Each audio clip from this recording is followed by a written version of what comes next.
Now we are live on Twitch, YouTube, and what's that other one? Oh, Periscope. Is that still a thing? Yeah, apparently. We get like 2 viewers on Periscope. That's all we fucking get. And we got to wait a second to go on Facebook Live. It's like some Harry Potter Bam, like lag there we go. right there. Oh, no, it's the Facebook has like 3-4 second lag, something like that. Okay. Sometimes a full minute if I don't do it right. But now we are live on Facebook, everybody. And I've tagged you in this, Hannah Mendelson, if you would like to share it. Do whatever you want to do. Yeah, share it to all the peoples. Let me social media this. Social media break brought to you by. I'll set this up. How about that? Hello, everyone. I'm Travis Clyburn. Everyone knows that. This is Hannah Mendelson, everybody. A fantastic comedian, very fucking funny. Actually, when I was on Erickson Just's podcast, I brought you up on his podcast because the first time I ever met Erickson, you followed Erickson. And I think it's probably the first time you met Erickson, too, because you said, that guy looks like he would say he's from the rough part of Connecticut. It's just so fucking funny. You know what? It's true. It is. It is. Actually, that was the title. That was your joke. Is the title of that podcast? You know what? I mean, I can quit now. I've done what I came here to do. Fair enough. Then that was honestly the first like couple mics I ever did. No shit. That was like your. Yeah, I was doing. It was while I was in that Pretty Funny Women class that Ellen got me into. Yeah. Oh no shit. How was that, by the way? Because we actually had 4 women come here to Fourth Wall from Pretty Funny Women, and they were all very good. You know what? I will say, it's really good. It's a really good jumping off point because I didn't know like where do you even start writing comedy? How do you write a joke? What is a joke even? And so taking a class of some sort was a really good way to just kind of jump into it because it's like, hey, here, it's like comedy rule of 3s, or like, hey, when you're writing a joke, try to put the funniest word last. Like, not hard and fast rules, but things that. Right, which is good. Yeah. Like, I know a lot of people that have actually taken stand-up classes, and it kind of ruins them for a while. Some of them, because especially if you're in a small town and you take a stand-up class, because like a lot of these people teaching stand-up do like really hard rules and stuff like that. Like, this is how you write a fucking joke. You do it this way, and then it kind of like it fucks up the free-form ability to riff. And I mean, there's nothing funnier than rules. So yeah, no shit. But that's the thing. Like rules are like it's just like in anything, in music, in theory, in philosophy, like comedy. You learn the rules so that you know where to break them. Absolutely, yeah. Especially that's why I love. I'm a big improv fan. I started doing improv before I started doing stand-up, and I love learning, like taking improv classes, because you learn how to, handle improv and handle scenes, but then you learn the rules to break them when you actually do a show. A lot of people don't know that. I went to one improv show out here a couple months ago. I don't know. It was one that a friend was like, hey, come and see it. And oh my God. Was it bad? Hell on earth is an improv show in a non-air conditioned room with no alcohol. Oh no. At least have beers for donation. So that way I can think of something else besides the fact that I'm just watching a stage full of 6 people who won't listen to what each other is saying, and so they each are doing. That's the whole point of improv, is to listen, take the gift, is the rule, right? I never, you can't assume things. You can't assume that people know things. Like that's very true. Was it just so it was just like an improv troupe they started themselves? Is that what something like that? I hope so. Because I've went to full blown professional growling shows because I love growlings. I took classes there. I'm in advanced, no big deal. But like. I love the Groundlings professionals. The dudes who actually get paid and they're there like 5 nights a week and stuff. Yeah. Like that's where Will Ferrell comes from and lots of people from SNL. And they put on a fucking insane show. Yeah. Because a lot of them work together for, 10 plus years. Wow. I mean, that's how long the waiting list is at the Groundlings. Especially for because like, I've been trying to sign up for advance for a while now. But also it's expensive. How many? I have no idea what that was. Something Poltergeist. fell over. There was a poltergeist here. That's for The sure. fourth wall poltergeist. This It is was built the on an insurance Indian burial ground. agency that used to be here. Oh, but are you're not native, right? You have a joke kind of about. No, but I have yeah. like I can play native. I think you could. Yeah. Yeah. You got, I get native-esque. Man, I get asked if I'm every ethnicity under the sun. That's right. You got that bit about being racially ambiguous. Yeah, until I start talking, and then it's like, yo, I don't know where she came from, but she was raised white. So, Because your dad's Jewish, right? yeah, Ashkenazi? Dad's 23andMe came back 99.5% Ashkenazi Jewish. That's fucking crazy. Yeah, That's a lot. no, it's bullshit because, like, if you look at, I was like, okay, what region do they come from? And like all of Europe is highlighted, and it's like, well, why? And I went to the internet, and they're like, well, Ashkenazi were the Jews that, you know, they'd moved to a place until those people needed a scapegoat and kicked them out. So then they'd move somewhere else until those people needed. Yeah. So it's like, you know, so we're just mutts, but chosen mutts. These are chosen people. Mm-hmm. Yeah, my sister-in-law. She's I don't know if she's Ashkenazi, but she's Bornstein is her last name, which is enough. Jewy as fuck. It's enough. You know, I'll tell you what, like, even now, I don't know if you're familiar with the concept of birthright. I'm semi-familiar. So the state of Israel, you know, so there's... You go there to do your birthright, correct? Is that the thing? Well, they started it after World War II. You know, we took a hit on our numbers. Oh, okay. During that. Yeah, you took... during that time. And so... Especially Ashkenazi was the number one particular type of Jew, right? Look, if you had a larger than average nose, like, you had to look at, you know. Yeah, you got that star. Exactly. You know, and so then, no, it's not Mendelson. It's Mendel Smith. Smith. You know, it's just here. Because what's your dad's name? You said your dad has Sandy Mendelson. That's a pretty... Sanford Mendelson. Sanford? Oh, fuck. That's powerful. Gangster. Yeah. Gangster. But yeah, no, birthright is the state of Israel believes that every Jew should be able to pay pilgrimage back to the motherland. Okay. So you trek to Israel. Yeah, and but it's only for, you know, 21 to like 26-year-olds it was, and it's like, prime birthing years, we got to get the numbers up somehow.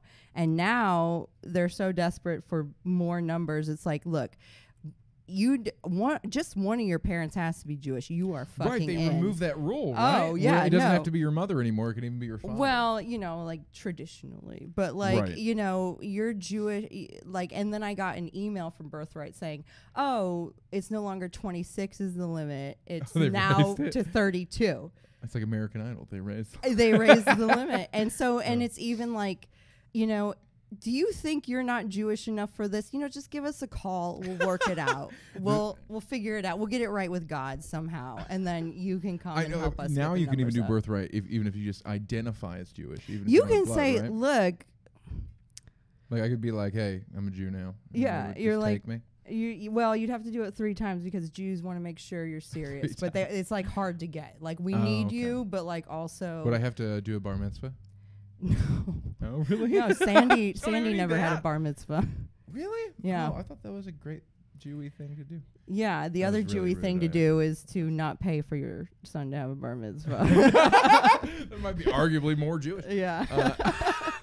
Okay, so actually, there's a YouTuber out there. His name's the channel is H3H3, and he is Jewish. He's from America, and his wife.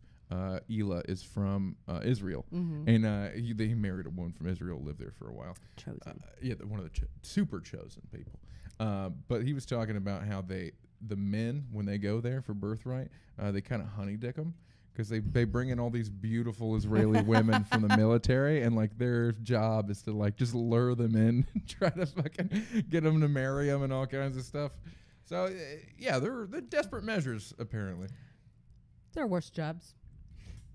If you got to serve, every Israeli citizen has to serve in the military. 3 years, right? I don't know. I'm Jewish, Travis. I don't know. Where you from, by the way? St. Louis, Missouri. St. Louis. God damn. That's so clearly not. Because I have some family who live in St. Louis. I actually had a family that lived like in the whatever the trailer park part of St. Louis is. Fenton. Yeah, there you go. Yeah. They actually had a 5-year-old son who was 250 pounds. That's how white trash. Can you even believe that? I'm 230 right now. I mean, yeah, I can. You can believe it? I can believe it. What is he, homeschooled? He was. No joke. He don't fit. No, the kid could. I mean, he was only fucking. Well, he was actually 7 at the time. I lied. So 7 years old, 250 pounds. He still couldn't read or tie his shoes. So Velcro shoes. Well, the reading thing, sure. But tying shoes.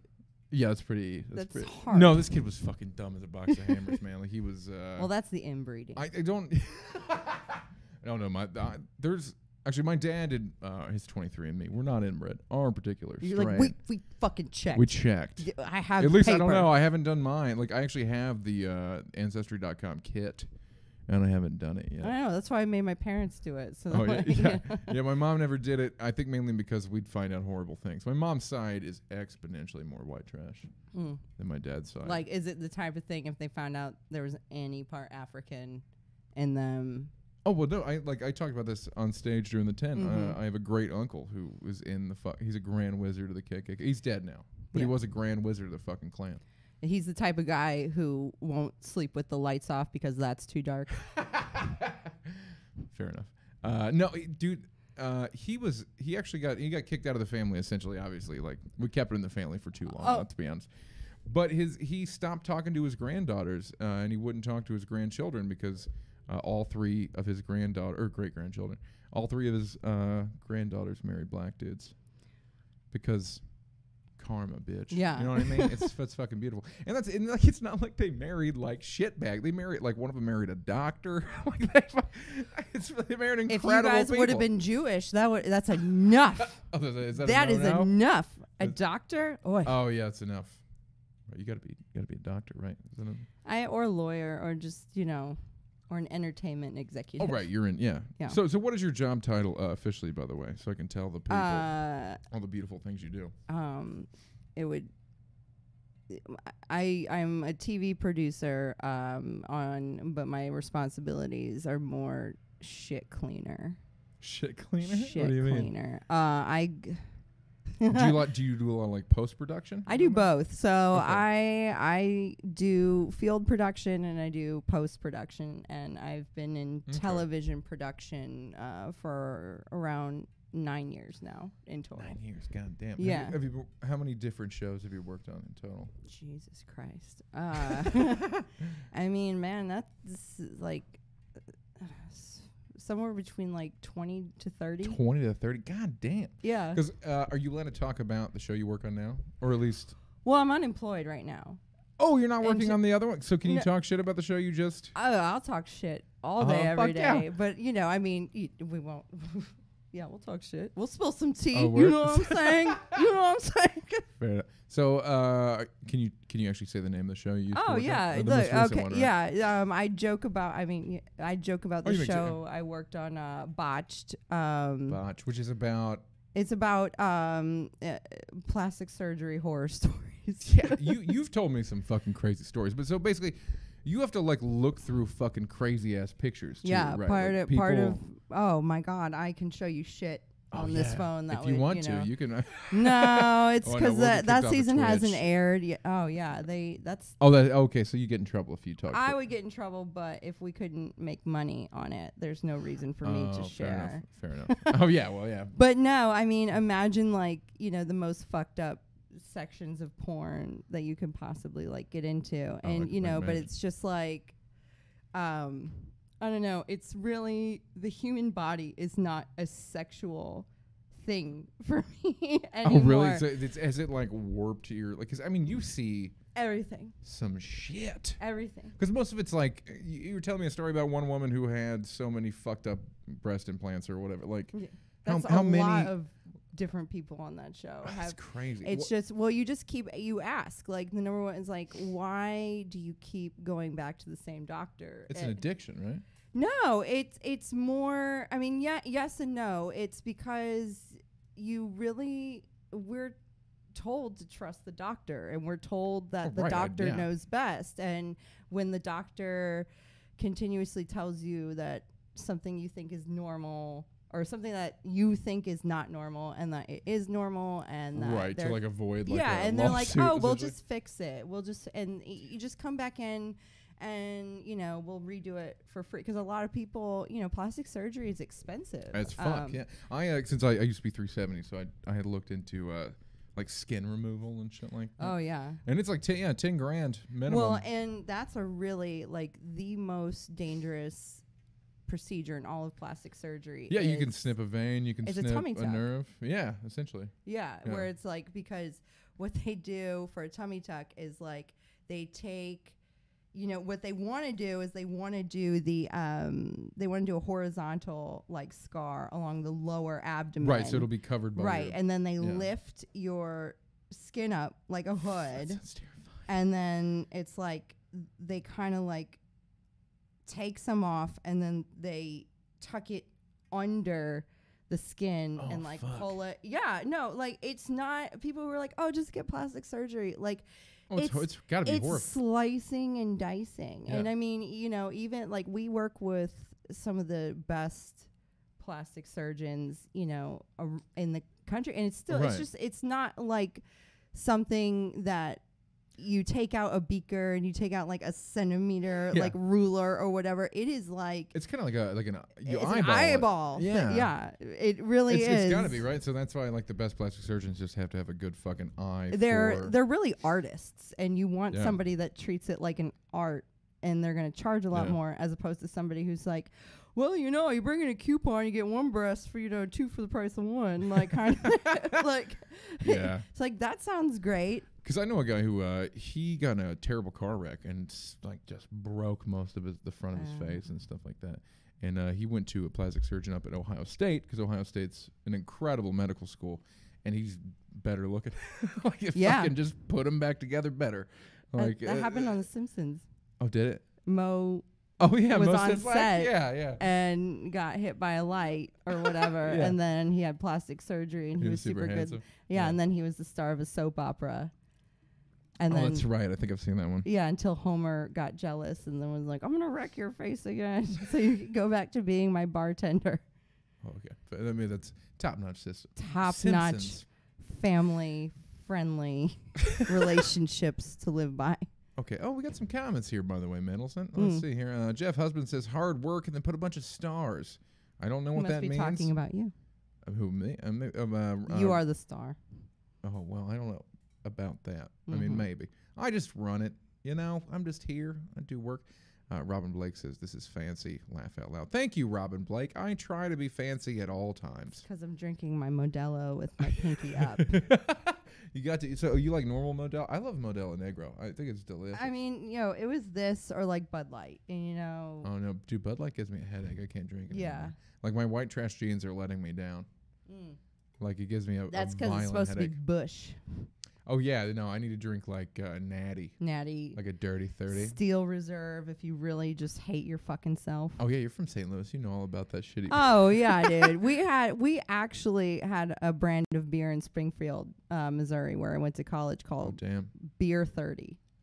It's actually called Beer 30. It is actually called Beer 30, and what school did you go to, by the way? Missouri State in Springfield. Oh, Missouri State. Cool. It was Southwest Missouri State, and then people were like, not enough people are confusing us with Mizzou to go here, so let's call it Mizzou. Oh, okay. Exactly. I thought you were Mizzou.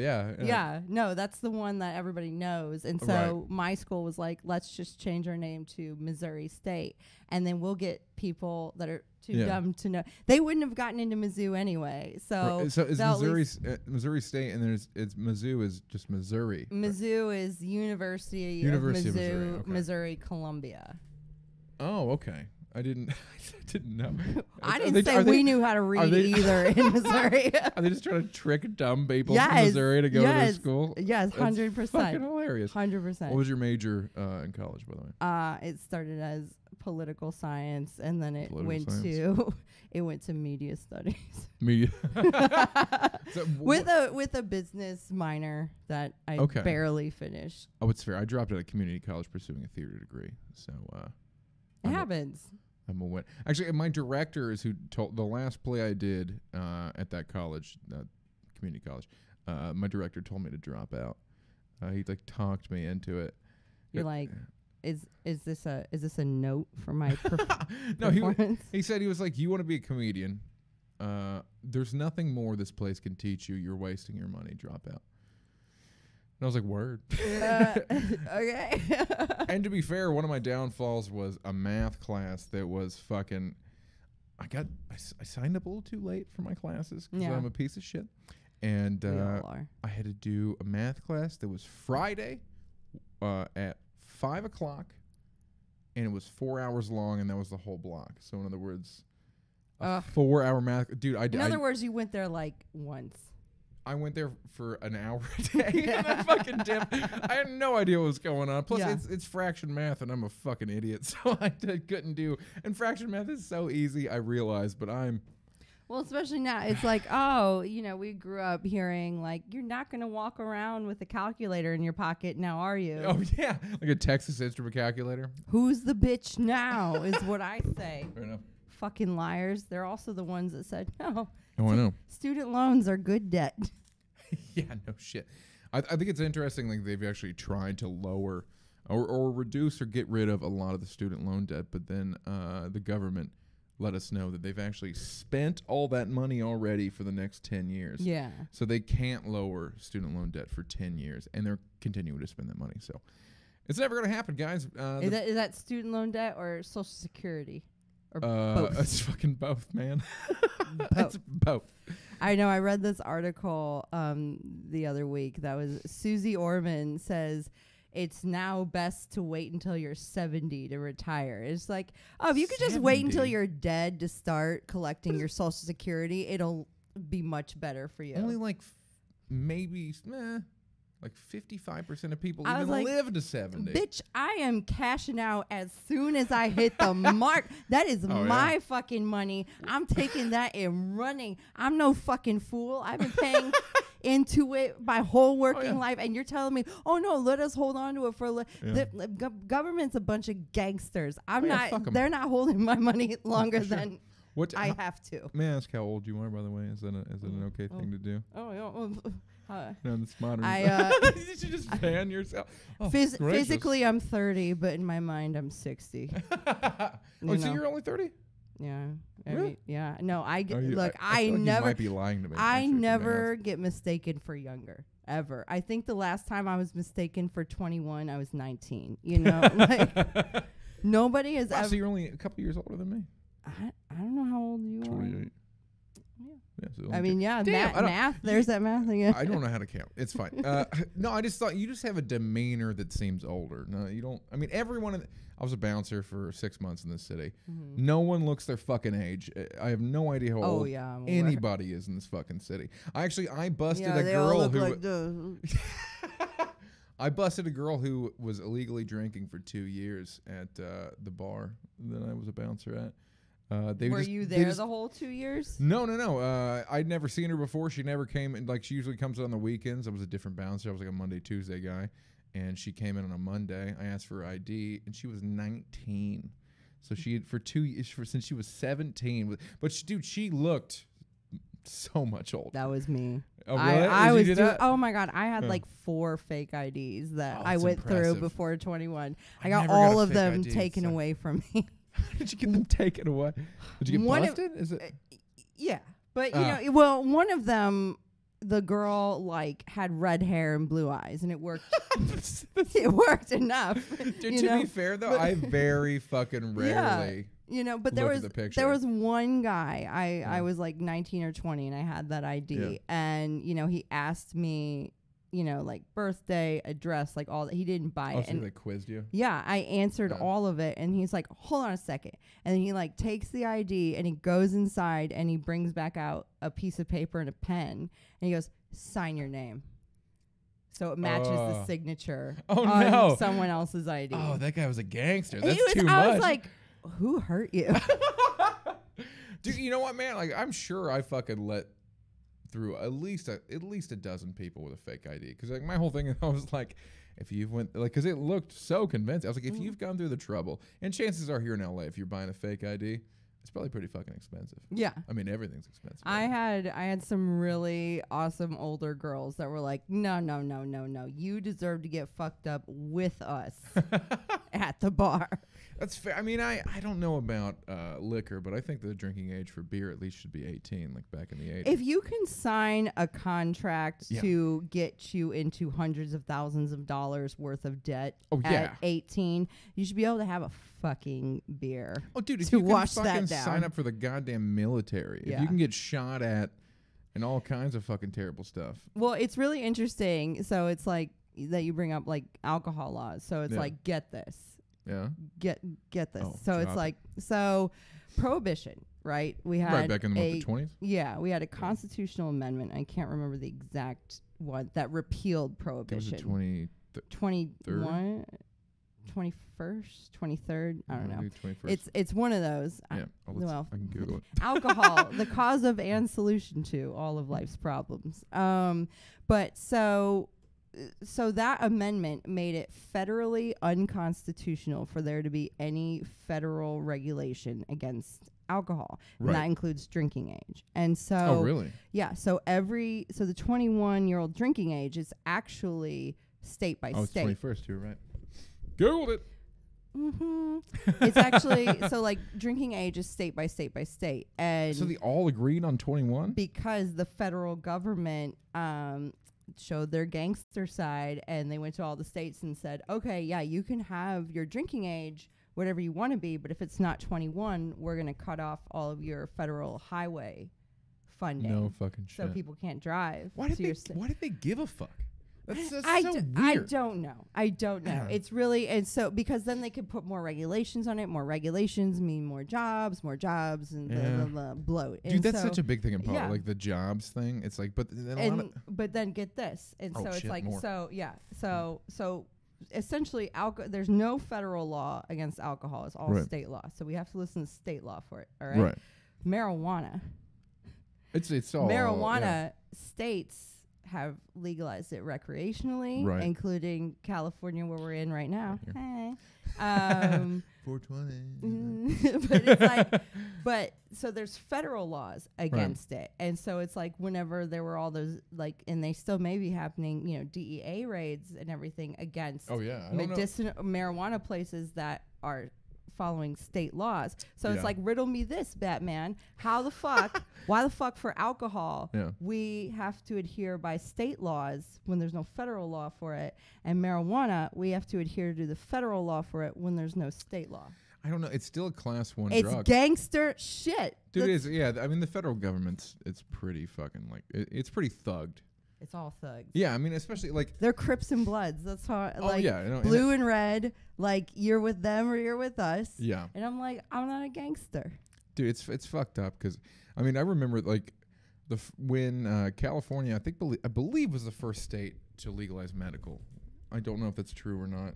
Medical, it's either Washington. It's somewhere on the West Coast. Yes, it was definitely West Coast. But I mean, when that was happening for years, they were raiding the DEA. On a federal level. Like I even have a buddy who actually opened up a grow op in Northern California, and they raided his ass, even though it was on the books. It was legit. But the DEA raided him and tried to fucking he got everything dropped because. Well, yeah, but they took his money. Like how is civil forfeiture? They took everything. The civil asset forfeiture is a. Dude, they took his fucking home. Yeah, because they called it because even though he wasn't charged with crimes, they charged the home with the crime, and so that's the way that the government. That's the way the federal government gets around. Like you can't just. There's a 4th Amendment in our Constitution, unwarranted search and seizure. Oh, dude, they don't listen to that fucking stuff, man. Like, and it's like. It's even and the 10th Amendment says you have to respect states' rights along with the federal rights, and so it's just like. But they don't. They don't. They don't. But the Second Amendment, goddamn it, we will bear arms all day, every day till we fucking die. I don't argue that point because I think there should be 2 separate sets of laws. I think there should be city laws and there should be country laws. Mm. Because I feel like in the country, I feel like if you own a bunch of guns, like it could take hours for the police to get there because there isn't any. But in cities, I don't think anyone should have a fucking concealed gun in LA, especially. Like, this place is fucked up, man. Yeah. Like, like we should have super tight gun laws here in LA. Well, we had in St. Louis and Missouri, we have the same kind of swap meets that you were talking about. On stage? My God. You could go and buy a gun with sawed-off serial number. You could buy fake handbags. You just have to pay 50 cents to a man behind bulletproof glass. to get in there. I bought a bottle of Jägermeister. I was 22 years old. I look like a 19-year-old lesbian right now, and I'm almost 30. But at 22, I looked way fucking younger.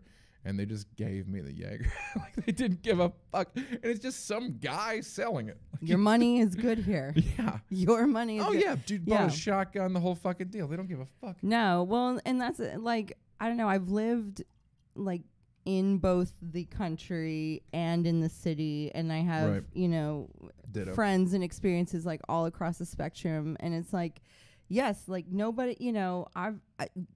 in the country, I've shot off guns. Guns are fun. They're a lot of fun, and they also kill people, it's like, but nobody's I just don't, it just seems like such a red herring thing to bring up like guns, where it's like they're like never in the history of ever has anyone like had their guns taken away that didn't want to give up their guns. Potentially in the United States. In the United States, never. Yeah, like I mean that was the whole thing with the. My point about I was trying to make this point a little bit earlier, but like the reason all the fucking gun laws get passed, or never get passed, no matter what, the NRA is fucking flush. Dude, it is the most organized, powerful group on the planet, bar none. I mean, like there's more voter turnout when there's a gun fucking law trying to be passed than any other law on the fucking planet. I mean, I just don't. I don't know. I don't own a gun. I mean, I have a taser. Yeah. That's what You have a taser? I have a taser. I'll tell you what, the tasers don't work on some people. They don't work on me. They don't work on you? No, I don't know what it is. It's just some weird freakonomics thing. We'll have to test that. No, it's true. You got your taser on you? No. Oh, damn. I don't. Because we get so many more views if you tase me. I know. We would. No, they don't. It's some weird recessive thing I got from my grandpa because the Grand Wizard grandpa? No. This was a great uncle who was a Grand Wizard. Oh, got it. I never actually even met the man, if we're being honest. He was ostracized from the family. Yeah. Far before I ever got the chance. I mean, yeah, they call themselves like Grand Dragon and all this. Grand Dragon, Grand Wizard, Grand Cyclops. Yeah, and meanwhile, the D&D guys in the corner are like, "Oh yeah, we're the nerds." Like, I don't even get that. I am a mage. Level 50, bitch. Ku Klux is actually a bastardization of like a Latin term, which I think means brotherhood. Like, they think it does. It actually just means, It doesn't mean that at all. It's grass. actually and Ku Klux is not even how you say it. It's kind of like how they named states in the early 1700s and stuff like that. Like Ohio was actually named because some dumbass white dude heard a native look at the Ohio River and go Ohio, and he said Ohio. And he thought it meant beautiful river, and none of that is true. Like, absolutely, none of it's true. That reminds me. He thought that's like that part in Wayne's World where it's like Alice Cooper. He's like, Milwaukee, Algonquin for the good land. Mike Myers, I did not know that. Yeah. Does this guy know how to party or what? I love that Wayne's World like reintroduced the world to Bohemian Rhapsody. It really did. It made it hit the top 10 charts again. So a woman directed that movie, Penelope. Oh, the new Furious. movie? No, Wayne's World? No shit, I didn't know that. Yeah, and actually, the Bohemian Rhapsody scene, it was her idea. No shit. And Mike Myers kind of fought her on it because he was really? like, Wow, that's interesting. He said, "This is stupid. People don't go around doing this," and she's like, "Trust me, like the kids will love this." And he's like, "All right, fine, I guess you're the director, even though you're a woman. Like, I mean, you know, women and don't so know he, things, silly. yeah, like you don't know what teenage boys do. She's like, okay, and she's like, just trust me, you know, and they had to shoot it so many times, and like, you know, headbanging hurts your neck, and so like you'll even see like Mike Myers is like wincing a little bit when he's doing it, but yeah, like she was the one, she had to fight for that to be in, and it's like when you think of Wayne's World, that is the exact scene you think of. Oh, for sure, and that's like Young Frankenstein, that movie, Gene Wilder, something like the putting on the Ritz part, which is fucking hilarious. Which is what you remember. Him and God damn it, what's the name? Mel Brooks. Him and Mel Brooks fought for 6 months about that. Like Mel Brooks did not think it would be funny at all. Putting on the Ritz. Yeah, and then like Gene Wilder was like, I see this in my mind. I know it's gonna be fun. Just trust me. Let's film it. Let's make it happen. And then Mel Brooks was like, "Oh, okay." And then he put it in, and that's one of the funniest parts. Yeah. In Young Frankenstein. You never know, I mean, and that's a really good, like, these kinds of stories, you know, on anything from the great, like, Wayne's World, you know, to the shit that I produce, like, but it's all, it really is. It's all just people trying to be like. Like, no, listen to me, please. Like, this is a good idea. Like, people will like this. And, you know, and everyone just trying to, like, piss on a flaming turd to make their mark on it. Piss on a flaming turd. I think that's fair. So, when it comes to producing and stuff like that in reality, like what is your main, like, tasks, jobs, and stuff like that? Like, I know you have to sift through the shit, right? Like, you have to. I mean, man, it's like it's everything. It's like, you know, case in point on Botched. All right, here are like some of my responsibilities. So it's like, number one, you know, we get a character, we have to a person, a patient, we have to familiarize ourselves with the patient, we have to get them to fill out, before we even meet them or whatever, we have to get them to fill out paperwork, like 25 pages of paperwork correctly before we can even, and these are people who, like, didn't think to stop after 5 bad boob jobs. You know what I'm saying? So it's like, that's so fucking 5. Yeah, some of them. But I'm just pulling a number on my ass. It's like, you know, this is everything, you know, and so it's just like, so then you have to, like, you know, teach them what PDFs are and how to attach them to emails and how to scan their pages. Do something basic, like send oh you a my fucking God. picture. People are like, why don't you want to have kids? I'm like, I have to deal with children, you know, and it's like, and that's just, you know, and then you have to come up with, like, creative and that, like, makes sense, and that gets approved by, you know, 4 different levels up, and then you have to, like, figure out what locations to shoot that creative in, and then you have to go and find those locations and talk with them and get them to let you shoot there on a day that you, like, for next to, you know, it's just constantly wheeling and dealing. And when I'm in the field. And you go in the field, like, you actually go to, like, these crazy people's fucking hometown and shit like that, right? Oh, yeah. I was just in that's right. I see Portland. Oh, shit. I was just in Portland working on Little People, Big World. Season 14. That's been on for 14 fucking years. 14 years. Like, to give you some, like, the Kardashians just had 12 years, right? 12 season, yeah. Damn. So it's just like, imagine, like, growing up, like the woman, the wife, she was pregnant, like, when the documentary or whatever came out 14, 15 years ago or whatever. And it's like, the kid's in high school, right? Well, now it's not even 14 years, it's 14 seasons. So it's like the way networks, when you're a season 1 show, the way that they'll kind of, like, pull one over on you is like, well, it's, you know, you negotiate a certain contract or whatever, and it's per season. Well, then they'll do something like, well, that was season 1A, so now we're in season 1B. Oh, that's shitty.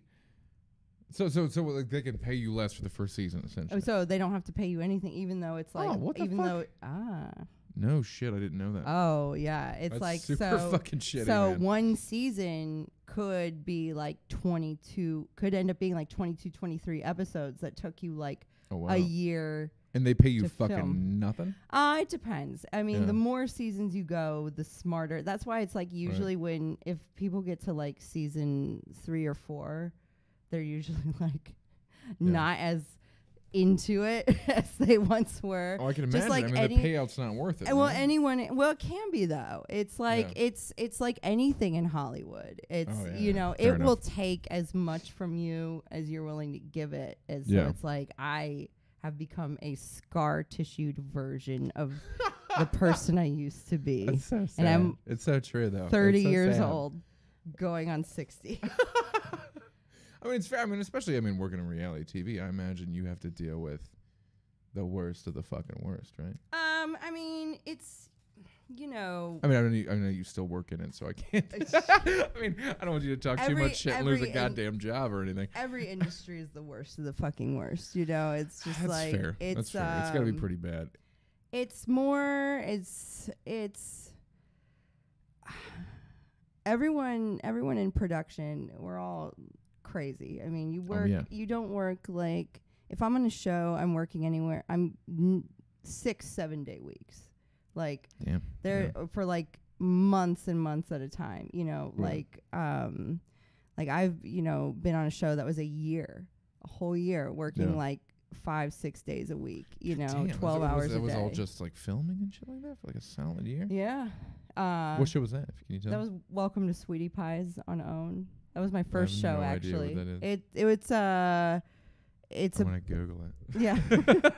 What is it? Welcome to Sweetie Pies? Yeah, Welcome to Sweetie Pies. What is the general? It's so it follows Miss Robbie, who was an original Ike. She was a backup singer for the Ike and Tina Turner Revue, and she was a backup singer for Hire forever, and then she came back to St. Louis and started a chain of soul food restaurants called Sweetie Pies. And so was it just about her and her family? And her family, and that ran. I mean, it just ended. It said it ran 5 seasons.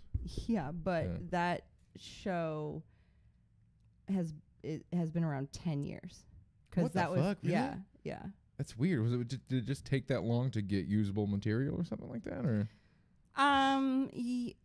Yeah, and then the seasons thing, where then it would be like 22 episodes in a season, and then but now the landscape is changing in television because of Netflix and streaming. Oh yeah, Netflix is fucking shit up, man. They're changing. They really are everything, and for the better. Yeah, too, in my opinion. I mean, don't get it twisted. Like in the next 5 years, maybe sooner, Netflix will be just as terrible as cable television is. Potentially, man. I mean, too many goddamn, no offense, producers, and there's too many suits in a room. Oh yeah. And then they manipulate and they change things, and then they, But right now, Netflix is the Wild West. It's like it's literally if you have a movie that's like done, cut, ready to go, they'll just buy it from you. Oh yeah, I actually yesterday met with a dude whose cousin works for Netflix, and he was like, "We're just gonna film some weird shit."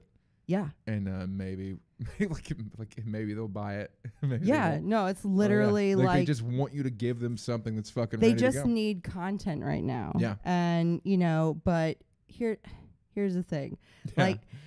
No good things last forever, and it's like what I'm seeing. Like the reason cable TV shows, they're as crazy and as just hard as they are is because of all the legal ramifications and all. It's just paperwork. It's just drowning. Tons of union shit too. Well, no, we're not union. Oh, you're not union? No. Oh, reality. Okay. No. So it has nothing to do with SAG or film. No, God, no. That would imply that I had any help with health insurance or anything like that. Fair enough. That would imply I had anyone looking out for me other than myself. Fair. Yeah. But, so like you can put something on Netflix and it doesn't have to be legally sound. You don't have to have. Oh, really? I mean, I'm seeing it's just like, usually you have to have if you shoot at, say, the fourth wall or whatever. Right, yeah. It's like not only would I have to have Joe sign off on shooting here. If I was to air it on like E or MTV or some shit like that, right, I would have to have the building owner sign off. Oh wow, on so it. The full landlord. The Yeah, and then it's like I would have to have Joe then sign a release for me to even use the name, or any signage that had the fourth wall in it. It's a whole separate paperwork. And then for anyone that appears in the show, I have to have them sign a release. And then if I shoot anyone doing comedy, that is technically a performance of original materials. Right, so like then I have to have property kind of thing. So then I have to have them sign a different, and it's just like all of that, like dotting, crossing the T. Yeah. You have to still do that for reality? Oh my God, yeah. Damn. All day, every day, like cable, cable television shows. Like that's what goes into it. But it's like Netflix is really interesting because there's a lot more content using sponsorship, like blatant sponsorship. So it's like it's almost like the Colgate Variety Hour like coming back, where it's just like you're seeing like there's this Kristen Bell, Kelsey Grammer movie that was on Netflix, and I haven't seen that one. What's it called? Like Father. It was don't waste your time. Oh. Awful. Like those two are amazing actors. And I was about to say, like that sounds like a good combo. Yeah, it tricked me. It tricked me. So what was it? It was basically a 90-minute ad for Royal Caribbean Cruises. I'm not even fucking kidding. Wow. And it's just like, it was just like Royal Caribbean, everything. And you can tell like, they actually traded out with the cruise line to film on the ship. And there's a reason, if you have a scripted scene that takes place on a cruise ship, you shouldn't shoot on the ship, because then you look like you're actually on a fucking ship. It sways and shit. And it's just and there's only so many places you can go, so it's just like you could tell they're having scenes in different places just to use them. Really? I actually did shoot a reality show. It was like we went with them to take a cruise. Oh no shit! How was that? The worst. Really? It sounds like that'd be fun. The director of photography quit in the middle of it. It was a show called Hollywood Divas. Oh, it sounds terrible already. I mean, it was actually really entertaining, and I liked but like that was it was like we shared rooms. Yeah. We had to share rooms with the crew members. Like, so it was like I don't know if you've been on a cruise. It's like bunks, right? Yeah. No, I've not been on a cruise, but I know. Yeah. I know some cruise comics and stuff like that. So it's like you sleep on bunks and shit, like cats. Yeah, cats. Yeah. Yeah, fuck. Fucking cats. Fucking cats, Fucking cats, dog. But no, and so it's just like, and anyone who's shot, like, it sounds like this experience, if you're like if you're on a cruise ship or you're at like an exotic location or anything, like it sounds amazing, but to the company's mind, it's like, you're here, you might as well shoot for 16 hours. Jesus. Today, and we want to get everything that we can out of this. And even if it's not. So they work the fucking shit out of you, basically. Yeah, no, yeah, you're a dog. So and the fucked up thing is like, you have to negotiate your rate at the very. That's right. Like you have to negotiate a daily rate, every new show I sign on, whether it's a day, a week, a month, a year, whatever, I have to negotiate that rate at the very beginning. You have to fight for your money every fucking time. You have to assume that what the job is going to be, because they all it starts out like, I mean, every rate negotiation I've had in the past like 2 years has started with, so we didn't originally budget for this position, so just keep that in mind. Jesus Christ. Every trying to make an excuse not to pay you enough, essentially. Yeah, it's like, okay, so then I don't need to be here. Oh yeah, then fuck off, right? Well, it's it's starting to. Starting to get that way. Starting to get that way. So are you trying to like just move into your own thing, kind of? Yeah, like, you'd probably be better off, right? That's how you make real money in Hollywood. Doing anything, you have to do your own thing. And that was one of the best pieces of advice that I got on my first show, where I was told, You always have to be doing your own thing on the side. Otherwise you cannot look for satisfaction in what's paying you your bread and butter money, right? Because you will be miserable. You will never get what you're looking for out of it. Fair enough. You know, so I don't know. I figure I'll give this production thing like 10, 15 years, and then I will go like devote my life to the elephants in Africa or something. The elephants. Yeah. I mean, fantastic. That was a good cause. I love elephants. I mean, yeah, you know, They're there's fantastic. like, I'll go live somewhere else. Like, that's fair enough. And I feel like the future for millennials, for our particular generation, is content creation anyway.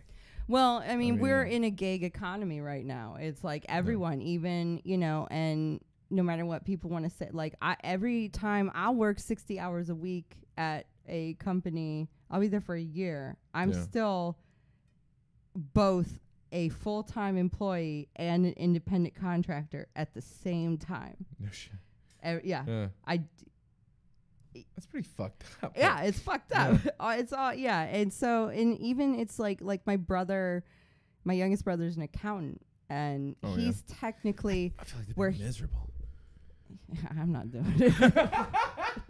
It ain't me.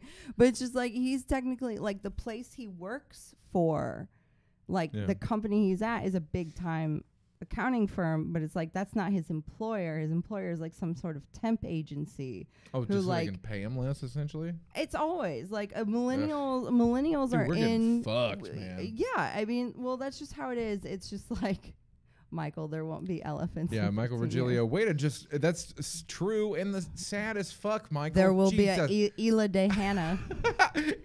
Michael was on the podcast the other day and he apologized for getting so political, but no, you get political, dude. Michael. I loved the podcast when you run it, Michael, because dude, he just went deep. It was fucking great, man. That dude's the shit. But you're right, there won't be elephants in 15 years, so you should probably make a different backup plan. It's sad. Yeah, I'll change it. Yeah, whatever It'll kind evolve. of. Yeah, it'll evolve, just like us.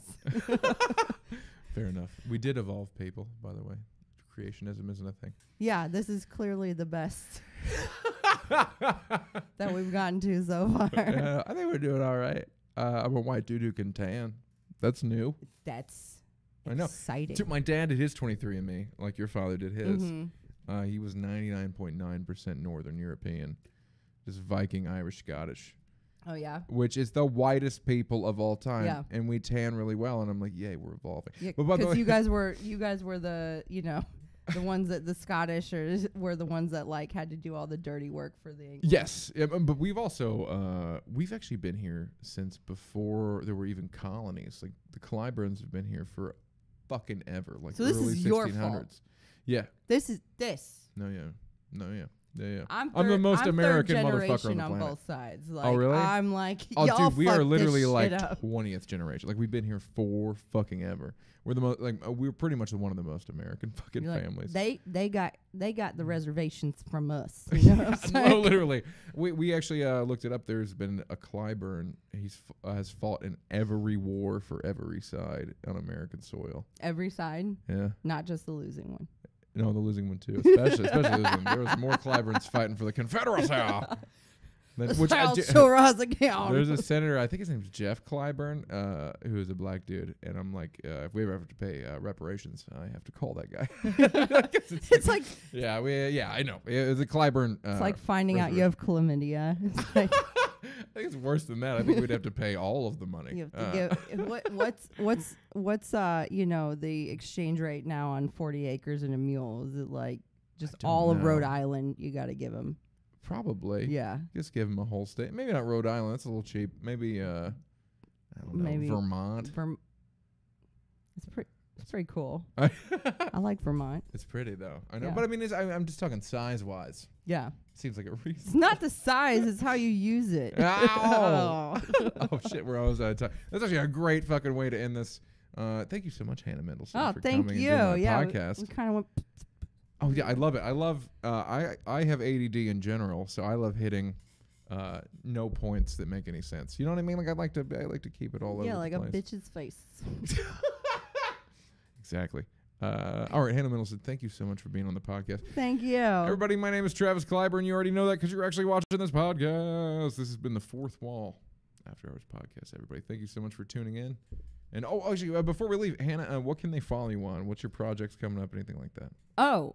You know what? Just check out my website, mendelsonmagic.com. It has everything on there that I do. Okay, there you go. Mendelsonmagic.com, everybody. Thank you so much. Have a good night, guys. Bye.